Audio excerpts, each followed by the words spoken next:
আল্লাহ রাব্বুল আলামিন জানায় দেন, ওয়ালাকাদ যারানা লিজাহান্নামা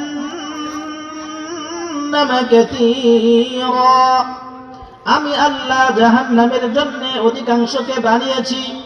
এই অধিকাংশ যারা জাহান্নামে যাবে এরা কারা? আল্লাহ রাব্বুল আলামিন জানায় দেন, মিনাল জিন্নি ওয়াল ইনস, জিনদের মধ্য থেকে বেশিরভাগ জিন যাবে জাহান্নামে, এবং মানুষদের মধ্য থেকে বেশিরভাগ মানুষ যাবে জাহান্নামে। এই বেশিরভাগ জিন এবং মানুষ যারা জাহান্নামে যাবে, এরা জাহান্নামে যাওয়ার কারণ কি?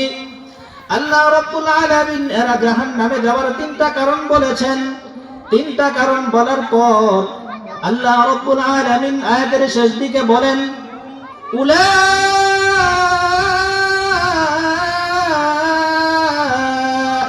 কাল আনআম,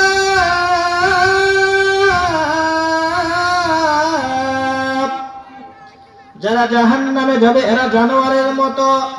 শুধু জানোয়ারের মতো নয়, বাল হুম আদল, বরং জানোয়ার থেকেও খারাপ। কে বলেছেন? আওয়াজ দিয়া বলেন, কে বলেছেন? যারা জাহান্নামে যাবে এরা কিসের মতো? চতুষ্পদ জানোয়ারের মতো। শুধু জানোয়ারের মতো নয়, বরং জানোয়ার থেকেও খারাপ। মুসলমান ইমানদার, মানুষ দেখলে মানুষ ভরা যায় না। আল্লামা শাহ ওয়ালিউল্লাহ মুহাদ্দিসে দেহলভী রাহমাতুল্লাহি আলাইহি, ভারতের দিল্লির শাহে মসজিদের খতিব, তিনি যখন যেথায় যাইতেন লম্বা একটা রুমাল দিয়া চেহারাটা ঢেকে রাখতেন। বাজারে যাইতেন লম্বা রুমাল দ্বারা চেহারা ঢেকে রাখতেন।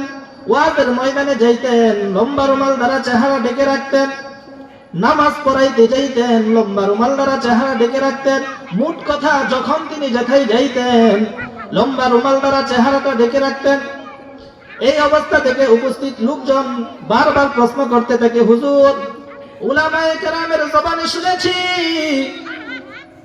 হক্কানি উলামায়ে কেরামের দিকে তাকাইলে, পীর মাশায়েখদের দিকে তাকাইলে সগীরা গুনাহ মাফ হয়ে যায়, সওয়াব হয়। তাহলে আমরা জানি আপনি একজন খাঁটি আল্লাহওয়ালা, আপনি আপনার চেহারা ঢেকে রেখে কেন আমাদেরকে সওয়াব থেকে বঞ্চিত করতেছেন?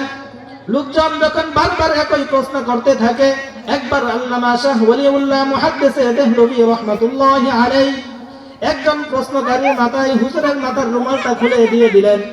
যখনই প্রশ্নকারীর মাথায় হুজুরের রুমাল দেওয়া হয়, প্রশ্নকারী চিল্লাফাল্লা করতে থাকে, লাফাইতে থাকে। লাফাইতে লাফাইতে জমিনে পড়ে যায়, জমিনে পড়ে গড়াগড়ি খাইতে থাকে, এক পর্যায়ে বেহুশ হয়ে যায়। হুজুর এই অবস্থা দেখে আল্লামা শাহ ওয়ালিউল্লাহ মুহাদ্দিসে দেহলভী রাহমাতুল্লাহি আলাইহি প্রশ্নকারীর মাথা থেকে রুমালটা নিয়ে নিলেন। যখনই তিনি মাথা থেকে রুমালটা নিয়ে নেন, প্রশ্নকারী আবার সুস্থ, মাটি থেকে উঠে দাঁড়াইয়া গেছে, হুঁশ ফিরে এসেছে, কিন্তু দাঁড়াইয়া থর থর করে কাঁপতেছে। উপস্থিত লোকজন ওই প্রশ্নকারীকে জিজ্ঞাসা করে, ওই প্রশ্নকারী, যখনই তোমার মাথার ভিতরে, মাথার উপর হুজুরের রুমাল দেওয়া হয়, কেন তুমি চিল্লাফাল্লা করতে থাকো? প্রশ্নকারী লোকদেরকে বলেন, ও দুনিয়ার মুসলমান, শুনে নাও, যখনই হুজুরের রুমাল আমার মাথায় দেওয়া হয়, ভারতের দিল্লির শহর আমার চোখের সামনে ভাসতে থাকে। আল্লাহ রাব্বুল আলামিন আমার অন্তর চক্ষু খুলে দেন।